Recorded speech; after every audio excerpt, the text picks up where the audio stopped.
मीनाताई ठाकरे यांच्या पुतळ्याची विटंबना केल्याप्रकरणी आरोपी उपेंद्र पावसकर याला 2 दिवसांची पोलीस कोठडी सुनावण्यात आली आहे। सीसीटीव्ही फुटेजच्या मदतीने आरोपीची ओळख पटल्याची माहिती पोलिसांनी कोर्टात दिली। आरोपीने लाल रंग डब्यातून आणला आणि पुतळ्यावर रंग टाकल्यानंतर डबा फेकून दिला असं पोलिसांनी सांगितलं। आरोपीने हे का केलं, त्यामागे कोण आहे याचा शोध घ्यायचा आहे अशी माहिती पोलिसांनी कोर्टाला दिली आहे। उपेंद्र पावसकर याच्यावर यापूर्वी दादर पोलीस ठाण्यात मारहाणीच्या गुन्ह्याची नोंद आहे। त्या व्यतिरिक्त त्याच्यावर 2 ते 3 अदाखलपात्र गुन्ह्याची नोंद असून तो गेल्या अनेक वर्षापासून एकटाच राहतोय। दरम्यान आरोपीने वकील न केल्याने कोर्टानेच त्याला वकील दिला होता।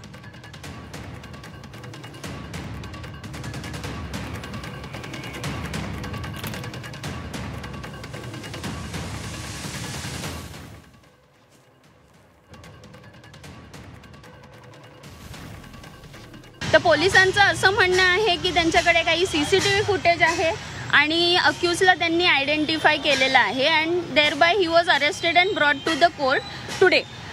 पण मी रिमांड कॉपी वाचता मला असं आढळून आलं की त्याच्यामध्ये अज्ञात इसमाविरुद्ध कंप्लेंट आहे। So as an advocate I presume that there is no eye witness to the event. तर त्याप्रमाणे आमचा युक्तिवाद असा होता की अज्ञात इसमाविरुद्ध आहे आणि पकडला गेलेला जो आरोपी आहे तो संशयितरित्या पकडला गेला आहे। त्यामुळे रिमांड त्यांनी आता 2 दिवसाचं दिलेलं आहे। तर या संदर्भात ताजे अपडेट देत आहेत आपल्या प्रतिनिधी सीमा आढे। सीमा, यावेळी जर आपण पाहिलं तर पावसकरांना 2 दिवसांची पोलीस कोठडी दिलेली आहे। रुबीना, काल मीनाताई ठाकरे यांच्या पुतळ्यावरती लाल रंग फेकल्याप्रकरणी आरोपी उपेंद्र पावसकर याला न्यायालयाने 20 सप्टेंबर पर्यंत पोलीस कोठडी सुनावलेली आहे। या दरम्यान सुनावणी दरम्यान पोलिसांनी जी माहिती कोर्टाला दिली त्यानुसार पोलिसांनी असं म्हटलं की सीसीटीव्हीच्या फुटेजच्या माध्यमातून आरोपीची ओळख पटण्यास मदत झालेली आहे। त्याने लाल रंग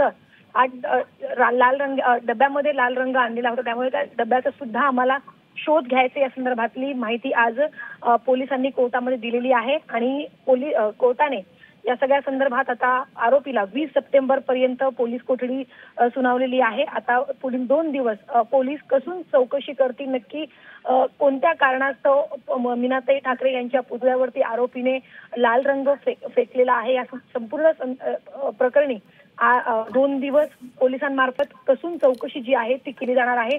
आतापर्यंत अनेक प्रश्नचिन्ह, अनेक आरोप, अनेक दावे जे आहेत ते केले जात आहेत, त्यामुळे आता आरोपीकडनं नक्की कोणती माहिती अधिक पोलिसांना मिळते हे सुद्धा पाहणं महत्त्वाचं असणार आहे। काल अशा प्रकारे मीनाताई ठाकरे यांच्या पुतळ्यावरती लाल रंग फेकल्यानंतर राज्यामध्ये आणि राजकारणामध्ये वेगळीच खळबळ उडालेली होती। उद्धव ठाकरे, राज ठाकरे यांनी त्या ठिकाणी पुतळ्यास्थळी येऊन त्या ठिकाणी पाहणी सुद्धा केलेली होती आणि आक्रमक भूमिका व्यक्त केल्याचं पाहायला मिळत होतं। त्यानंतर पोलिसांनी 2च्या सुमारास आरोपीला अटक केली, त्यावरती आरोपीवरती गुन्हा दाखल केला आणि अटक करण्यात आली आहे। सध्या पुढील 2 दिवस आता पोलिसांमार्फत कसून चौकशी जी आहे ती केली जाणार आहे। सध्या आपण झी24 तासवर आरोपी उपेंद्र याचे आपण एक्सक्लुझिव्ह फोटो पाहतोय। आपल्या हाती हे फोटो लागलेले आहेत। तर 2 दिवसामध्ये नक्की पोलिसांच्या हातात काय काय आढळणार, काय माहिती आढळणार हे पाहणं महत्त्वाचं असेल। निश्चित, धन्यवाद सीमा ताजे अपडेट देण्यासाठी।